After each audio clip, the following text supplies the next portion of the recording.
Halo, Assalamualaikum warahmatullahi wabarakatuh. Selamat datang di video pembelajaran pertemuan 5 mata kuliah manajemen perkantoran. Kali ini temanya jaringan komunikasi dalam teknologi perkantoran. Yang pertama kita bahas adalah pengertian telekomunikasi. Menurut Rowe, telekomunikasi didefinisikan sebagai komunikasi yang menggunakan transmisi informasi yang menggunakan peralatan elektronik maupun elektromagnetik. Manfaat telekomunikasi yang pertama, mendapatkan informasi pada waktu yang tepat di tempat yang tepat, mendapatkan data yang real time, dan memungkinkan operasi perusahaan baik fasilitas maupun SDM tersebar di berbagai tempat. Berikutnya adalah macam-macam jaringan komunikasi. Jaringan komunikasi ini dibagi menjadi 3. Yang pertama adalah berdasarkan topologi. Yang kedua adalah kepemilikan. Dan yang ketiga berdasarkan geografis.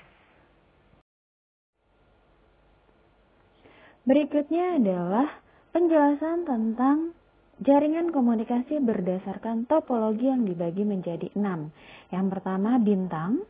Konfigurasi ini menggunakan host komputer sebagai pemancar dan pendistribusian ke anggota jaringan.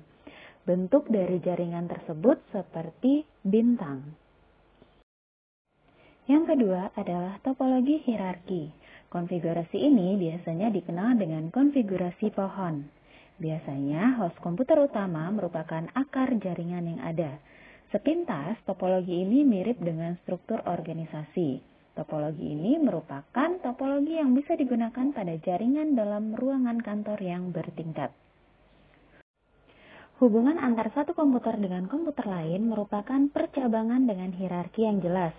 Sentral pusat atau yang berada pada bagian paling atas merupakan sentral yang aktif, sedangkan sentral yang ada di bagian bawah adalah sentral yang pasif. Berikutnya adalah topologi jala atau yang biasa dikenal dengan topologi mesh. Konfigurasi ini hampir sama dengan hierarki, namun intensitas hubungan antar anggota jaringan lebih banyak. Yang keempat adalah topologi bus. Topologi bus menggunakan satu gedung dan ada satu jalur utama sebagai penghubung yang mendistribusikan ke masing-masing anggota jaringan. Yang kelima adalah topologi cincin. Topologi cincin atau ring topologi adalah topologi jaringan di mana setiap komputer yang terhubung membuat lingkaran. Dengan artian, setiap komputer yang terhubung ke dalam satu jaringan saling terkoneksi ke dua komputer lain sehingga membentuk satu jaringan yang sama dengan bentuk cincin.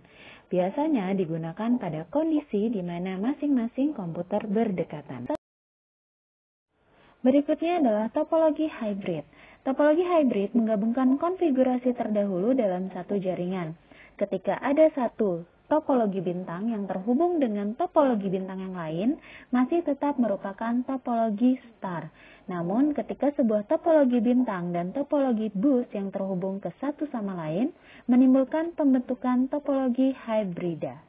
Jadi, topologi hybrid ini adalah gabungan dari topologi-topologi yang lain. Berikutnya, jaringan komunikasi berdasarkan kepemilikan. Nah, kepemilikan ini dibagi menjadi 3. Yang pertama adalah private. Jaringan ini biasanya melayani kebutuhan internal organisasi yang tertutup akses publik. Berikutnya adalah public. Jaringan ini dibangun oleh perusahaan telekomunikasi yang menjual layanan ke publik. Ada 2 macam jaringan, yaitu Public Switch Telephone Network atau PSTN dan internet. Yang ketiga adalah fans.